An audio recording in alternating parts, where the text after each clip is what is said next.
નમસ્કાર વિદ્યાર્થી મિત્રો, હું પ્રજાપતિ ખીલન આપ સૌનું આ યુટ્યુબ ચેનલ પર હાર્દિક સ્વાગત કરું છું. મિત્રો, આપણે આગળ જોઈ ગયા ધોરણ 11 નું પહેલું ચેપ્ટર એટલે કે સજીવ વિશ્વને આપણે બે પાર્ટમાં ડિવાઈડ કરી અને કમ્પ્લીટલી જોઈ લીધું હતું. ઓકે, એન્ડ હવે આપણે 11મા ધોરણનું બીજું ચેપ્ટર જે છે એ હવે શરૂ કરવા જઈ રહ્યા છે. જે પણ વિદ્યાર્થી મિત્રો નવા જોડાઈ રહ્યા છે તો એમને ખાસ અપીલ રહેશે કે પહેલા તેઓ પહેલું ચેપ્ટર જોઈ લે, કારણ કે સિક્વન્સમાં વિડીયો બનાવવામાં આવશે અને 11મા ધોરણના 22 ચેપ્ટર જે છે એનું તમામ કન્ટેન્ટ આપને પ્રોવાઈડ કરવામાં આવશે, જેથી તમે એક્ઝામના આગલા દિવસોમાં સલંગ એનું રિવિઝન કરી શકો. ઠીક છે, તો આજના આપણે લેક્ચરની શરૂઆત કરીએ. પ્રકરણ નંબર 2, ધોરણ 11, જૈવિક વર્ગીકરણ. કોન્સેપ્ટ વાઇઝ આપણે વસ્તુને યાદ રાખવાની છે. ઓકે, જે વસ્તુ બેઝિક હશે એને આપણે સિમ્પલી જોઈશું અને જે કામની વસ્તુ હશે એને તમારે અહીંયા જ મોઢે કરી દેવાની રહેશે. ઠીક છે, ચલો તો પ્રસ્તાવનાથી આપણે શરૂઆત કરીએગા તો માનવ સંસ્કૃતિ જે છે એનો પ્રારંભ થયો ત્યારથી સજીવ સૃષ્ટિને વર્ગીકૃત કરવાના ઘણા પ્રયત્નો થયા હતા. રાઈટ, કારણ કે પહેલાના સમયમાં જે છે જૂના સમયની અંદર એક્ઝેક્ટ તો બધાને ખબર નહોતી કે ભાઈ બેક્ટેરિયા હોય તો એને મોનેરા સૃષ્ટિમાં મૂકી દઈએ, એમાં પાછા આર્કી બેક્ટેરિયા આવે, યુ બેક્ટેરિયા આવે. રાઈટ, પ્રાણી અલગ અલગ છે, વનસ્પતિઓ અલગ અલગ છે, લીલ અલગ છે, ફૂગ અલગ છે. રાઈટ, તો ધીરે ધીરે માનવ સંસ્કૃતિનો જે શરૂઆતમાં પ્રારંભ થયો એટલે સ્ટાર્ટિંગમાં આ જે સજીવ સૃષ્ટિ છે એને સમજવાનો પ્રયાસ થયો અને તેને અલગ અલગ વિભાગમાં વર્ગીકરણ કરવાનો પ્રયત્ન કરવામાં આવ્યો. આ વર્ગીકરણ વૈજ્ઞાનિક ધોરણોના આધારે ન હતું થયું, પણ પ્રાકૃતિક પ્રેરણાના આધારે થયું હતું. શરૂઆતની વાત કરવામાં આવી રહી છે, જૂના સમયની વાત કરવામાં આવે છે કે ભાઈ સ્ટાર્ટિંગમાં જે વર્ગીકરણ કરવામાં આવતું હતું તો મિત્રો એ વૈજ્ઞાનિક ધોરણના આધારે ન હતું, પરંતુ પ્રાકૃતિક પ્રેરણાને ધ્યાનમાં લઈને કરવામાં આવતું હતું. ખોરાક, આશ્રય, પહેરવેશ તરીકેની આવશ્યકતાના આધારે આ વર્ગીકરણ થતું હતું. યાદ રાખવાનું છે કે એરિસ્ટોટલ વર્ગીકરણ માટે વધુ વૈજ્ઞાનિક ધોરણે પ્રયત્ન કરવા માટે સૌથી પહેલા હતા. સૌથી પહેલા વર્ગીકરણના ક્ષેત્રમાં આ જે વર્ગીકરણ સજીવોનું કરવાનું છે એવો વિચાર ધરાવનાર વૈજ્ઞાનિક કયા હતા? એરિસ્ટોટલ હતા. અને મોસ્ટ ટાઈમ્પી નામ છે મિત્રો એરિસ્ટોટલ અથવા તો અરસ્તુ, જેને આપણે પ્રાણીશાસ્ત્રના પિતા તરીકે ઓળખીએ છીએ. આ નામ તમારે યાદ રાખવાનું રહેશે. એના પછી આગળ જોઈએ તો વિવિધ ધોરણોનો વૈજ્ઞાનિક આધાર લઈ એરિસ્ટોટલે સૌ પ્રથમ સજીવોને વર્ગીકૃત કરવા ઘણા પ્રયત્નો કર્યા હતા. ક્વેશ્ચન તમને આવશે, સૌથી પહેલા સૌ પ્રથમ સજીવોને વર્ગીકૃત કરવાનો પ્રયત્ન કયા વૈજ્ઞાનિકે કર્યો હતો? એરિસ્ટોટલે કર્યો હતો. અથવા ક્વેશ્ચન બને કે સૌ પ્રથમ સજીવોને વર્ગીકૃત કરવાનો શ્રેય કયા વૈજ્ઞાનિકના ફાળે જાય છે? તો તમારે જવાબ લખવાનો છે એરિસ્ટોટલના ફાળે જાય છે. તમને વિધાન આપી શકે છે, તમારે વિધાન આપશે તો એ વિધાન ક્યારે તમે કહી શકશો કે સત્ય છે કે અસત્ય છે? જ્યારે તમારા પાસે પરફેક્ટ માહિતી હશે ને ત્યારે જ તમે કહી શકશો. એટલા માટે આપણે શબ્દ ટુ શબ્દ એક શબ્દને આપણે યાદ રાખવાનો છે. સો ફરીથી એકવાર તમને કહી દઉં કે સૌ પ્રથમ સજીવોને વર્ગીકૃત કરવાનો ફાળો એ કયા વૈજ્ઞાનિકને જશે? એરિસ્ટોટલને જશે. તમારા માટે મેં 6 થી 7 ક્વેશ્ચન કાઢ્યા છે. આ જે લેક્ચર છે એના એન્ડમાં તમારે મને એના જવાબ આપવાના છે. એના માટે તમારે હમણાંથી જ વસ્તુ યાદ રાખવાની રહેશે. ઓકે, ચાલો તો સૌ પ્રથમ સજીવોને વર્ગીકૃત કરવાનો ફાળો કોને જશે? એરિસ્ટોટલને જશે. એરિસ્ટોટલને જ બીજું શું કહીશું આપણે? અરસ્તુ કહીશું. તો તેમણે માત્ર બાહ્ય રચનાકીય લક્ષણોનો ઉપયોગ કરી વનસ્પતિને છોડ, ક્ષુપ અને વૃક્ષ એમ 3 જૂથોમાં વર્ગીકૃત કરી હતી. મોસ્ટ ટાઈમ્પી લાઈન છે કે ભાઈ આ જે એરિસ્ટોટલ હતા એમણે વનસ્પતિને કેટલા જૂથમાં વર્ગીકૃત કરી હતી? 3 જૂથમાં વર્ગીકૃત કરી હતી. કયા કયા જૂથ છે? છોડ, ક્ષુપ અને વૃક્ષ થઈ જશે. હવે જે તમારે ધ્યાન પર લેવાનો છે મુદ્દો કે ભાઈ એરિસ્ટોટલે વનસ્પતિને 3 જૂથમાં તો વર્ગીકૃત કરી, બરાબર છે કે ભાઈ છોડ છે, ક્ષુપ છે અને વૃક્ષ છે. પણ તમારે શું અહીંયા ફોકસ કરવાનું છે? કયા લક્ષણોને ધ્યાનમાં લઈને?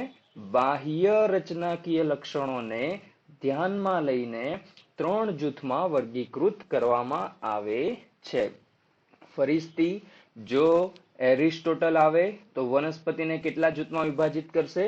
3 જૂથમાં વિભાજિત કરશે. કયા કયા જૂથ થઈ જાયગા? છોડ, ક્ષુપ અને વૃક્ષ થઈ જાયગા. પણ તમારે અહીંયા ધ્યાન રાખવાનું છે કે કયા લક્ષણોને ધ્યાનમાં લીધા છે? બાહ્ય રચનાકીય લક્ષણોને ધ્યાનમાં લીધા છે. તેઓએ પ્રાણીને કેટલા સમૂહમાં વિભાજિત કર્યા છે? 2 સમૂહમાં વિભાજિત કર્યા છે. ઓકે, એટલે કે જે લાલ રંગનું રુધિર ધરાવે છે તે, અને બીજા કે જે રુધિર જે છે ધરાવતા નથી. તો પ્રાણીઓને 2 ભાગમાં વિભાજિત કરવામાં આવ્યા છે, જ્યારે વનસ્પતિને 3 જૂથમાં વિભાજિત કરવામાં આવ્યું હતું. એરિસ્ટોટલે સૌથી પહેલા વર્ગીકરણ કર્યું હતું. એના પછી આગળ જોઈએ આપણે દ્વિસૃષ્ટિ વર્ગીકરણ પદ્ધતિ. મોસ્ટ ટાઈમપી છે. દ્વિસૃષ્ટિ શબ્દ આવે, દ્વિસૃષ્ટિ આવે એટલે તમારે યાદ રાખવાનું છે કે કોની વાત થઈ રહી છે? તો કે 2 સૃષ્ટિની વાત થઈ રહી છે, જેમાં એક આવશે વનસ્પતિ સૃષ્ટિ અને બીજી આવશે પ્રાણી સૃષ્ટિ. તો સજીવોને 2 સૃષ્ટિમાં વિભાજિત કરનાર એક વનસ્પતિ અને બીજું પ્રાણી, એ રીતનું વર્ગીકરણ કરનાર વૈજ્ઞાનિક કોણ હતા? કેરોલસ લિનિયસ છે. અહીંયા તમારે નામ યાદ રાખવાનું છે, લિનિયસ. ઓકે, સો લિનિયસના સમયમાં બધી વનસ્પતિ અને પ્રાણીઓને સમાવતી દ્વિસૃષ્ટિ વર્ગીકરણ પદ્ધતિ વિકસાવવામાં આવી હતી. તો તમારે 2 ક્વેશ્ચન યાદ રાખવાના છે. સૌથી પહેલા કે ભાઈ વર્ગીકરણના ક્ષેત્રમાં સૌથી આગળ વિચાર ધરાવતા કોણ હતા? અથવા તો સૌથી પહેલા વર્ગીકરણ કરનાર વૈજ્ઞાનિક કોણ આવશે? એરિસ્ટોટલ આવશે. અરસ્તુ કહેવાશે. પ્રાણીશાસ્ત્રના પિતા તરીકે પણ તેમને ઓળખાય છે. બીજું યાદ રાખીશું કે દ્વિસૃષ્ટિ વર્ગીકરણ. દ્વિસૃષ્ટિ વર્ગીકરણ કોણે કર્યું હતું? તો કેરોલસ લિનિયસ નામના વૈજ્ઞાનિકે કર્યું હતું. વર્ગીકરણ વિદ્યાના પિતા તરીકે પણ તેમને ઓળખાય છે. મિત્રો, ચેપ્ટર નંબર 1 માં મેં તમને આ યાદ કરાવી દીધું છે. આગળ વધીએ હવે. આ પદ્ધતિનો છેક હમણાં સુધી ઉપયોગ થયો હતો. આ પદ્ધતિ એ આદિકોષ કેન્દ્રીય અને સુકોષ કેન્દ્રીય, એકકોષીય અને બહુકોષી તથા પ્રકાશ સંશ્લેષી અને અપ્રકાશ સંશ્લેષી આવા સજીવો વચ્ચેનો ભેદ પારખવામાં સમર્થ હતી નહીં. યાદ રાખજો, લિમિટેશન તમને પૂછશે કે ભાઈ દ્વિસૃષ્ટિ વર્ગીકરણ કેરોલસ લિનિયસ દ્વારા આપવામાં આવેલી આ પદ્ધતિ એ શા માટે નિષ્ફળ ગણાય છે? કારણ કે તે આદિકોષ કેન્દ્રી અને સુકોષ કેન્દ્રી, પછી પ્રકાશ સંશ્લેષી, અપ્રકાશ સંશ્લેષી, એકકોષી, બહુકોષી આવા સજીવો વચ્ચેનો ભેદ જે છે ને એ સ્પષ્ટ કરી શકતી નથી. ભાઈ એને તો એટલું જ કીધું કે ભાઈ વનસ્પતિ સૃષ્ટિ હોય અને પ્રાણી સૃષ્ટિ હોય. આ કેરોલસ લિનિયસ એ તો કીધું જ નહીં કે ભાઈ વનસ્પતિ હોય તો એમાં ચલો બધી વનસ્પતિને માની લઈએ, પ્રાણીમાં સસ્તન વર્ગ છે, પક્ષીઓ છે, બધાને આપણે લઈ લઈએ. તો પછી બેક્ટેરિયા ક્યાં ગયા? લીલ ક્યાં ગઈ? ફૂગ ક્યાં ગઈ? એટલે આ જે ટૂંકમાં વર્ગીકરણ છે ને એ પરફેક્ટ ગણાયું નહીં. સજીવોનું વનસ્પતિઓ અને પ્રાણીઓમાં વર્ગીકરણ સહેલાઈથી કરાયું હતું અને સમજવામાં કેવું હતું? સહેલું હતું. ઘણા સજીવોમાં સજીવ જે તે કક્ષામાં સમાવેશિત થયા ન હતા. ઓકે, ચલો, ઘણા બધા સજીવો એવા હતા કે જેને આ કક્ષામાં સમાવેશ કરવામાં આવ્યા ન હતા. દ્વિસૃષ્ટિ વર્ગીકરણ પદ્ધતિની લાંબા સમય માટેની ઉપયોગિતા એ કેવી જણાય મિત્રો? અયોગ્ય જણાય. હવે તમારા જે ક્વેશ્ચન્સ આવે છે ને નીટમાં, એની પેટર્ન ચેન્જ થઈ રહી છે.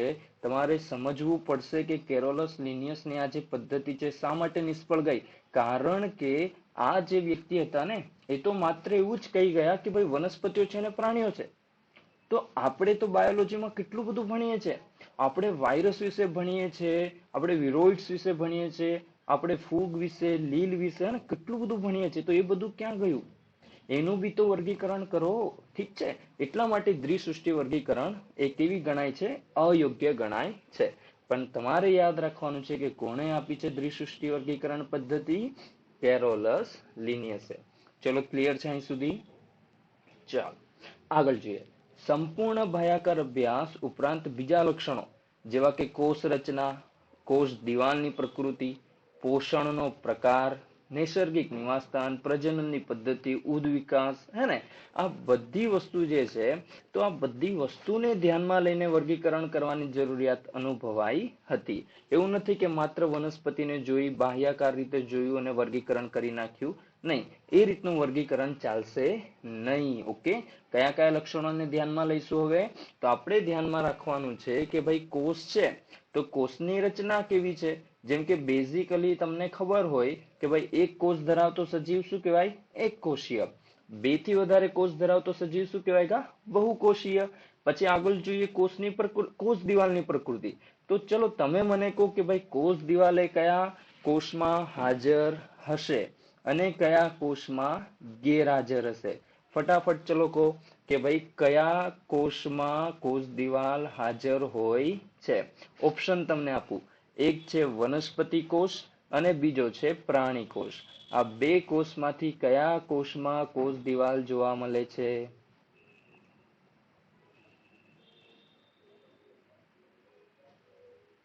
કન્ફર્મ. વનસ્પતિ કોષમાં કોષ દિવાલ જોવા મળે છે. પ્રાણી કોષમાં તેનો શું હોય છે મિત્રો? અભાવ હોય છે. પોષણનો પ્રકાર એ તમને ખબર છે કે ઘણા સ્વાવલંબી છે, પરાવલંબી છે, અને વનસ્પતિ પોતાનો ખોરાક જાતે બનાવે છે, રાઈટ. ઘણા વિઘટન દ્વારા પોષણ મેળવે છે. ઓકે, એ જ રીતે પ્રજનનની પદ્ધતિ આવી જાય, લિંગી પ્રજનન, અલિંગી પ્રજનન, રાઈટ, કલિકા સર્જન, હે ને, અવખંડન, એ બધી ઘણી બધી વસ્તુ આપણે ડિટેલમાં સમજવાની છે. આગળ વધી જઈએ તો સજીવો માટેની વર્ગીકરણ પદ્ધતિમાં સમયાંતરે કેટલાક ફેરફાર થતા જાય છે. તેઓએ વનસ્પતિ અને પ્રાણી સૃષ્ટિને વિવિધ વર્ગીકરણ પદ્ધતિમાં સ્થાયી બનાવી. ચલો, અહીંયાથી આપણા માટે કંઈ જ કામનું નથી. આપણે તો ભાઈ નીટને ધ્યાનમાં રાખવાનું છે, ક્રેક કરવાની છે, 300+ નો ટાર્ગેટ રાખવાનો છે. મેન બધી જ વસ્તુ આપણા માઇન્ડની અંદર હોવી જોઈએ. બાકીનો કચરો હટાવો. કચરાની આપણને જરૂર છે નહીં.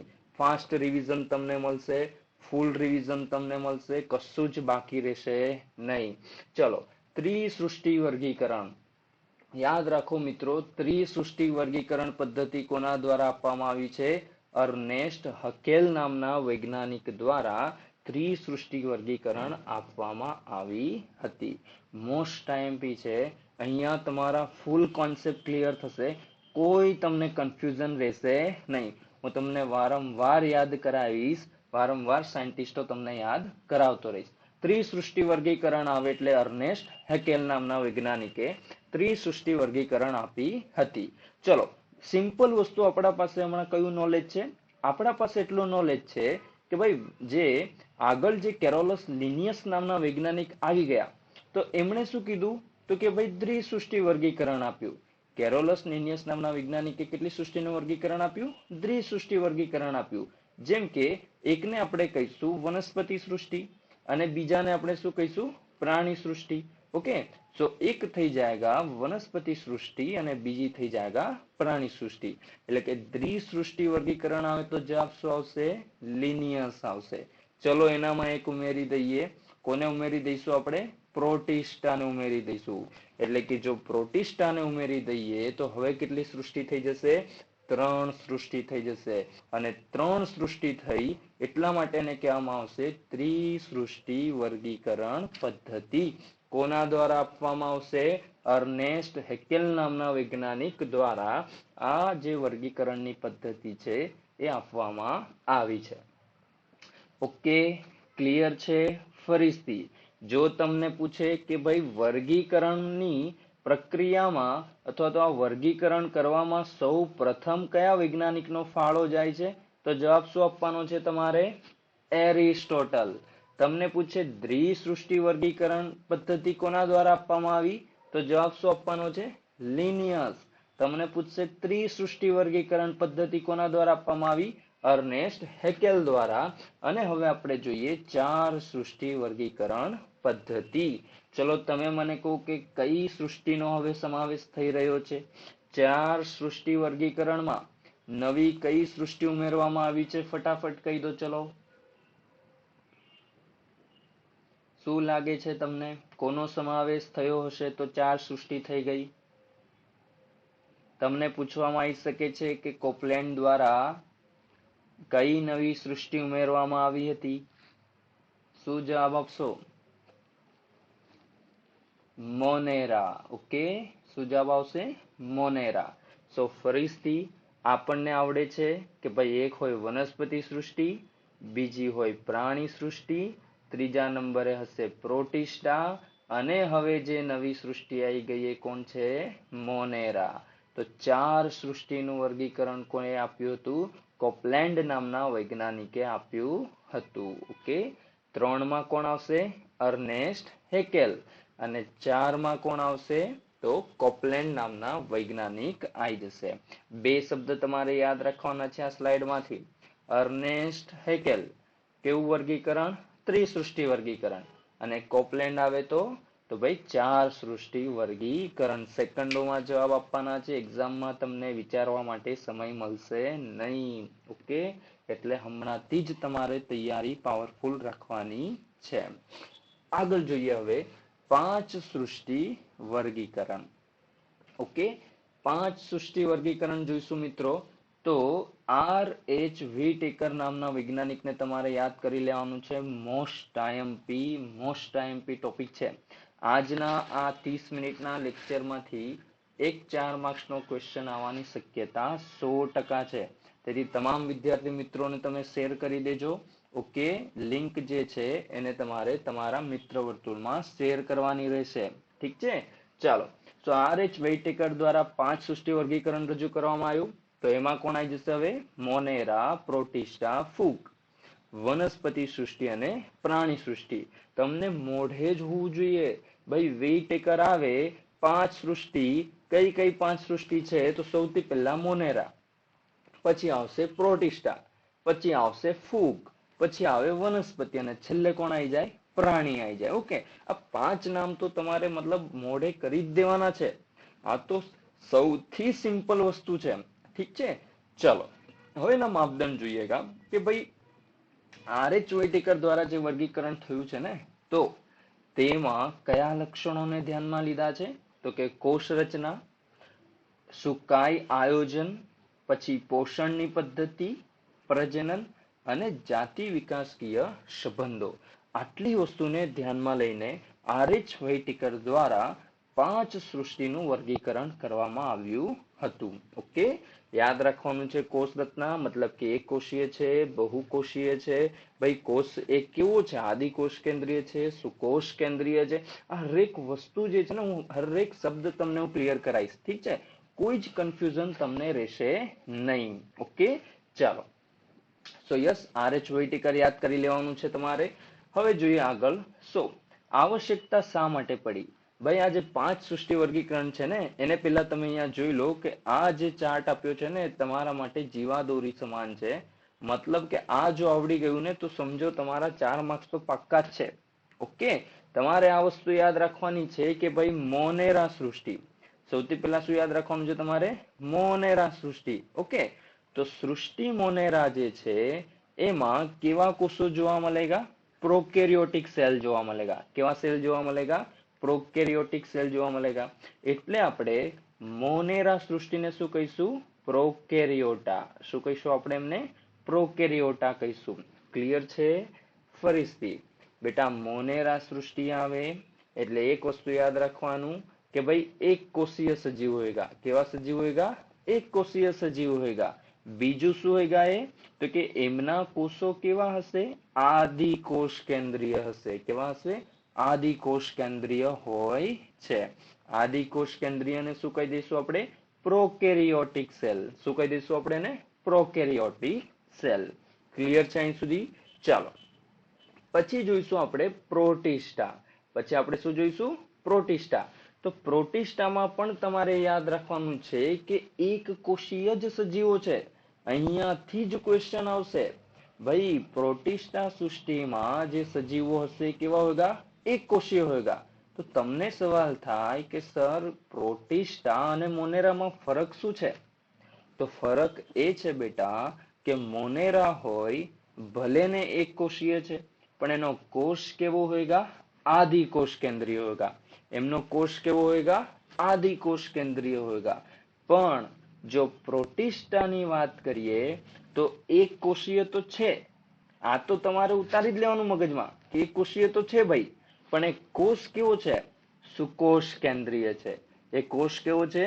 સુકોષ કેન્દ્રીય છે. વિધાનો ફટાફટ સાચા પડેગા તમારા. જો તમને આ નાની નાની વસ્તુ ક્લિયર હોવી જોઈએ તો તમારા વિધાનો સાચા પડેગા. તો તમે જે કોષ્ટક પ્રકારના ક્વેશ્ચન આવે છે ને, કોલમ એ કોલમ બી, ફટફટ તમે સોલ્વ કરી દેશો. તમારા માઇન્ડમાં મૂકી જ દેવાનું છે તમારે કે ભાઈ મોનેરા આવે, મોનેરા સૃષ્ટિ આવે એટલે એક કોષીય સજીવ, એટલે એક કોષ હોય. ભાઈ એક કોષ કેવો હોય? તો કે આદિકોષ કેન્દ્રીય પ્રકારનો હોય. કેવો હોય? આદિકોષ કેન્દ્રીય હોય. જ્યારે પ્રોટિસ્ટામાં શું હોયગા? તો કે એક કોષ જ હોયગા, પણ એ કોષ કેવો હોયગા? સુકોષ કેન્દ્રીય હોય છે. અહીંયા સુધી તમે યાદ રાખો ને, પછી સિમ્પલી તમને હું સમજાવી દઉં કે આ આદિકોષ કેન્દ્રીય એટલે શું અને સુકોષ કેન્દ્રીય એટલે શું. દેખો ભાઈ, આદિ એટલે અડધું, એવો કોષ કે જેમાં અડધો અડધો વિકાસ થયો. કોનો અડધો અડધો વિકાસ થયો? તો કે કોષ કેન્દ્રનો. સમજો છો? કોષ કેન્દ્રનો અડધો વિકાસ થયો. કહેવાનો મતલબ કે ભાઈ કોષ કેન્દ્રની ફરતે જે કોષ કેન્દ્ર પટલ હોય ને, એ પટલનો વિકાસ થયો નહીં, એટલે એને કહેવાય આદિકોષ કેન્દ્રીય. જ્યારે સુકોષ કેન્દ્રીય એટલે શું? શું એટલે સુવિકસિત, એવો કોષ કે જે સુવિકસિત છે, સંપૂર્ણ વિકાસ થયો છે, એટલે એવા કોષને કહીશું આપણે સુકોષ કેન્દ્રીય કોષ. એટલે કે જેમાં કોષ કેન્દ્ર પટલ છે ને, એનો સંપૂર્ણ વિકાસ થઈ ગયો છે. ઓકે, ઘણા બધા વિધાનો બની શકે છે ક્વેશ્ચન માટે. ઓકે, ખાલી આ 3-4 વસ્તુ ક્લિયર હશે ને તો કોઈ બી ક્વેશ્ચન આવે સોલ્વ થઈ જશે. આટલું જ યાદ રાખો. મોનેરા આવે એક કોષીય, પ્રોટિસ્ટા બી એક કોષીય. મોનેરા કેવો કોષ? આદિકોષ કેન્દ્રીય. પ્રોટિસ્ટામાં સુકોષ કેન્દ્રીય. ખતમ. આગળ દેખો. હવે વાત કરીએ એકથી વધારે કોષોની, એટલે એમને કહી દઈશું બહુકોષીય. એકથી વધારે એટલે બહુકોષીય સજીવો. ચાલો, બહુકોષીયમાં કોણ આવશે બેટા? વનસ્પતિ. સીધી વાત છે ને યાર, ઘણા બધા કોષોથી બનેલી છે. બીજું કોણ આવશે? તો કે પ્રાણી. ઘણા બધા કોષો, પોતાને જ જોઈ લો, 10^11 કોષોથી આપણે બનેલા છે ને. ઘણી વાર 10^14 આપેલી હોય છે. રાઈટ. ચાલો, પછી જોઈએ ફૂગ. તો ફૂગની અંદર પણ એક કરતા વધારે કોષો જોવા મળે છે. તો આ કોન્સેપ્ટ તમારો એક્ઝેક્ટ રેડી હોવો જોઈએ. ક્વેશ્ચન બનવાની શક્યતા 100% છે. હવે ફરી આપણે થિયરી ઉપર આવી જઈએ. તો યસ, અહીંયા આપેલું છે 5 સૃષ્ટિ વર્ગીકરણની આવશ્યકતા શા માટે પડી, જોઈ લઈએ એકવાર. પહેલાની વર્ગીકરણ પદ્ધતિમાં બેક્ટેરિયા, નીલહરિત લીલ, ફૂગ, મોસ, દ્વિઅંગી, ત્રિઅંગી, અનાવૃત બીજધારી, આવૃત બીજધારી, આ બધી વનસ્પતિઓ છે ને, તો આ હરેકનો વનસ્પતિ તરીકે સમાવેશિત થયો હતો. આમાં સમાવેશિત બધા સજીવોની સમાનતા હતી કે તેમના કોષોની ફરતે શું જોવા મળતી હતી? કોષ દિવાલ જોવા મળતી હતી. તો કેટલું સિમ્પલી વર્ગીકરણ કરી નાખ્યું હે ને. જે આગળનું વર્ગીકરણ થયું કે જે એકચ્યુઅલીમાં આપણે નથી સ્વીકાર્યું, દ્વિઅંગી, ત્રિઅંગી, આપણે સ્વીકાર્યું જ નથી ભાઈ. આપણે કયું સ્વીકાર્યું છે? તો કે RH વ્હાઇટિકરનું 5 સૃષ્ટિવાળું વર્ગીકરણ આપણે સ્વીકાર્યું છે, કેમ કે આપણને યોગ્ય લાગે છે. રાઈટ. તો એની જરૂર શા માટે પડી? તો કે પહેલાનું જે વર્ગીકરણ થયું ને, એમાં લોકોએ શું કર્યું? તો કે ફૂગ છે, બેક્ટેરિયા છે અને દ્વિઅંગી વનસ્પતિ, આ બધાને ભેગા કરી દીધા. બધાને એક જ જૂથમાં મૂકી દીધા. બોલે કયું જૂથ? તો કે વનસ્પતિ જૂથ. એટલે આવું થોડી હોય, બેક્ટેરિયાને થોડી આપણે વનસ્પતિ કહેગા. રાઈટ. એમને પૂછવામાં આવ્યું કે કેમ તમે બધાને ભેગા કરી દીધા? તો કે બધામાં આપણને શું જોવા મળે છે? તો કે કોષ દિવાલ જોવા મળે છે. તો કોષ દિવાલના આધારે વર્ગીકરણ કરવામાં આવ્યું હતું, પરંતુ જેને સ્વીકારવામાં આવ્યું નથી. ઓકે, ચલો. આ સાથે મૂકવામાં આવેલા જૂથો જેવા કે બીજી લાક્ષણિકતા એકબીજાથી તદ્દન અલગ હતા. આદિકોષ કેન્દ્રીય બેક્ટેરિયા, નીલહરિત લીલને બીજા સમૂહ કે જે સુકોષ કેન્દ્રીય હતા તેમની સાથે લાવવામાં આવે છે. આગળ, તે એક કોષીય અને બહુકોષીય સજીવોને પણ સમૂહમાં લાવે છે ને. મતલબ કે આ બધું સ્વીકાર્યું જ નથી આપણે, અને આ જોઈને જ લાગે છે કે આને કઈ રીતે સ્વીકારીએ. આ એવા જૂથ બનાવી દીધા કે જેમાં એક કોષીય હોય કે બહુકોષીય હોય, બધા સજીવોને સાથે રાખો. આવું થોડી ના હોય. આને આપણે વર્ગીકરણ કહી શકતા નથી. ઓકે, ચલો. 2 ક્વેશ્ચન અહીંયાથી બની રહ્યા છે જે તમારે યાદ રાખવાના છે કે ભાઈ ક્લેમિડોમોનાસ કેટલા કોષ ધરાવે છે? 1 કોષ ધરાવે છે. ક્લેમિડોમોનાસ લીલ છે. આ લીલ કેટલા કોષની બનેલી છે ભાઈ? 1 કોષની બનેલી છે. જ્યારે સ્પાયરોગાયરા શું આવશે? સ્પાયરોગાયરા આ પણ શું છે? લીલ છે. કેટલા કોષની બનેલી છે? 1 કરતા વધારે, એટલે કે બહુકોષીય લીલ છે. આ 2 ક્વેશ્ચન તમારા રેડી હોવા જોઈએ. આગળ, જ્યારે આવી લાક્ષણિકતાઓ ધ્યાનમાં લેવાય ત્યારે ફૂગને અલગ સૃષ્ટિમાં મૂકવામાં આવે ને. મતલબ સીધી વસ્તુ છે કે આપણે હવે અલગ અલગ કરવું પડશે. બરાબર છે, ફૂગને અલગ કરો, મોનેરાને અલગ કરો, પ્રોટિસ્ટાને અલગ કરો, રાઈટ. અને દેખો કેટલું સિમ્પલ અહીંયા આપી દીધું છે. આ જ તો હવે તમારું ફંડામેન્ટલ છે, રાઈટ. એકદમ શાંતિથી દેખો આ સ્લાઇડને. આ જ હવે તમારું ફંડામેન્ટલ છે, રાઈટ. આ જ સ્લાઇડ તમને આવડવી જોઈએ. શું કે છે આમાં દેખો.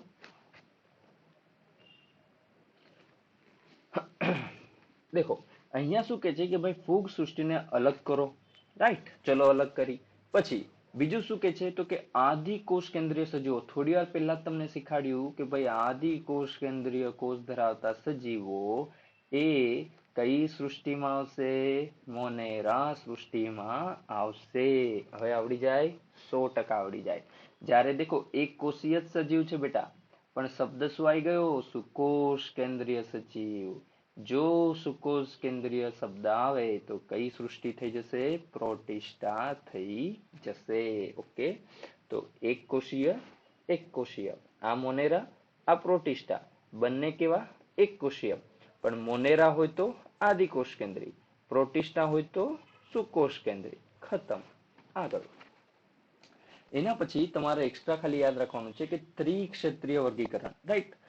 5 સૃષ્ટિ વર્ગીકરણ થયા પછી પણ એક નવું વર્ગીકરણ આપવામાં આવ્યું હતું કાર્લ વુઝ દ્વારા. નામ તમે યાદ કરી લેજો, રિસેન્ટલી છે. કાર્લ વુઝ જે છે એના દ્વારા દેખો ત્રિક્ષેત્રીય વર્ગીકરણ આપવામાં આવ્યું છે. કેવું વર્ગીકરણ આપવામાં આવ્યું છે? ત્રિક્ષેત્રીય. સમજો છો, રાઈટ. ચાલો, સો અહીંયા ક્ષેત્ર શબ્દ આપેલો છે. તમે ત્રિક્ષેત્રીય અને સૃષ્ટિ વર્ગીકરણમાં કન્ફ્યુઝ થતા નહીં. ઓકે, ચાલો. સો ત્રિક્ષેત્રીય વર્ગીકરણ તમારે યાદ રાખવાનું છે. કાર્લ વુઝ દ્વારા આપવામાં આવ્યું છે. ઓકે, એનામાં આપણે અહીંયા જોઈએ તો આપણને જોવા મળશે કઈ સૃષ્ટિ? તો કે આર્કિયા ડોમેન. ડોમેન એટલે સૃષ્ટિ. તો એક આવશે આર્કિયા સૃષ્ટિ, બીજી આવશે બેક્ટેરિયા ડોમેન એટલે કે બેક્ટેરિયા જશે, અને ત્રીજા આવશે યુકેરિયોટા. ઓકે, ચાલો. એમાં તમારે યાદ રાખવાનું છે કે આર્કિયા સૃષ્ટિમાં કોનો સમાવેશ થાય છે? આર્કી બેક્ટેરિયાનો. બેક્ટેરિયામાં મોનેરાનો, અને યુકેરિયોટમાં આવશે પ્રોટિસ્ટા, ફૂગ, વનસ્પતિ અને પ્રાણી. ઓકે, ચાલો. તો આ સ્લાઇડમાંથી આપણે એટલું જ યાદ રાખવાનું છે એકચ્યુઅલી કે ભાઈ ત્રિક્ષેત્રીય વર્ગીકરણ છે કોના દ્વારા આપવામાં આવ્યું છે? કાર્લ વુઝ દ્વારા આપવામાં આવ્યું છે. પૂછે ભાઈ કેટલી સૃષ્ટિમાં વિભાજિત કર્યું? 6. કેટલી સૃષ્ટિમાં વિભાજિત કર્યું? એને 6 સૃષ્ટિમાં. ગણો ફટાફટ. કઈ કઈ? એક આવશે આર્કી બેક્ટેરિયા, બીજું આવશે મોનેરા, ત્રીજું આવશે પ્રોટિસ્ટા, ચોથું ફૂગ, પાંચમું વનસ્પતિ અને છઠ્ઠું થઈ જશે પ્રાણી. 6 સૃષ્ટિકો, અથવા ને બીજું શું કહીશું આપણે? ત્રિક્ષેત્રીય વર્ગીકરણ. કોના દ્વારા? કાર્લ વુઝ દ્વારા. એન્ડ ફાઇનલી લાસ્ટ 3 મિનિટમાં આ કોઠો તમારે જોવાનો છે જે મોસ્ટ આઈએમપી છે. ઓકે, કશું જ નથી બેટા. તમારે આ 5 જ નામ યાદ રાખવાના: મોનેરા, પ્રોટિસ્ટા, ફૂગ, વનસ્પતિ અને પ્રાણી. દેખો બિલકુલ ક્લિયર કોન્સેપ્ટ છે તમારા કે મોનેરા આવે એટલે શું શબ્દ આવશે? આદિકોષ કેન્દ્રીય. પ્રોટિસ્ટા આવશે તો સુકોષ કેન્દ્રીય. પ્રોટિસ્ટા પછી ફૂગ, ફૂગ પછી વનસ્પતિ, પ્રાણી, બધામાં શું આવશે? સુકોષ કેન્દ્રીય આવશે. બીજી મોસ્ટ ઇમ્પોર્ટન્ટ વસ્તુ હાઇલાઇટ કરીએ તો મોનેરાની કોષ દિવાલે શાની બનેલી છે? પોલીસેકેરાઇડ અને એમિનો એસિડની. શાની બનેલી છે? પોલીસેકેરાઇડ અને એમિનો એસિડની. ચાલો, પછી જોઈએ કે ફૂગમાં કોષ દિવાલ શાની બનેલી છે? તો યાદ રાખવાનું છે કે સેલ્યુલોઝ જે છે ને એ સિવાય એક બનેલી હશે. ઓકે, કાઇટિન હોઈ શકે પરંતુ સેલ્યુલોઝ હશે નહીં. યાદ રાખવાનું છે કે વનસ્પતિમાં શાની કોષ દિવાલ બનેલી છે? સેલ્યુલોઝની બનેલી છે. આગળ કોષ કેન્દ્ર પટલ કોનામાં ગેરહાજર હશે? સીધી વાત છે, આદિકોષ કેન્દ્રીમાં. જ્યારે સુકોષ કેન્દ્રી જ્યાં જ્યાં હોય ત્યાં હંમેશા કોષ કેન્દ્ર પટલ શું હોगा? હાજર હશે. લખી રાખો કે ભાઈ સુકોષ કેન્દ્રીમાં કોણ હાજર होगा? 100% કોણ હાજર होगा? કોષ કેન્દ્ર પટલ હાજર होगा. ઠીક છે, ચલો. દૈહિક આયોજન તમને આવડે ભાઈ? આ બધા એક એક કોષીય છે. જ્યારે ફૂગથી લઈને જેટલો આગળનો ડિપાર્ટમેન્ટ છે આ બધા બહુકોષીય છે. એન્ડ ફાઇનલી પોષણની પદ્ધતિ ક્લિયર થાય એટલે તમારો કોઠો સોલ્વ થઈ જાય. શું યાદ રાખવાનું છે? મોનેરા આવે એટલે સ્વયંપોષી. મોનેરાને શું કહ્યું છે ભાઈ? સ્વયંપોષી. તમને થાય મોનેરા એટલે શું? બેટા બેક્ટેરિયા. મોનેરામાં કોને યાદ રાખીશું?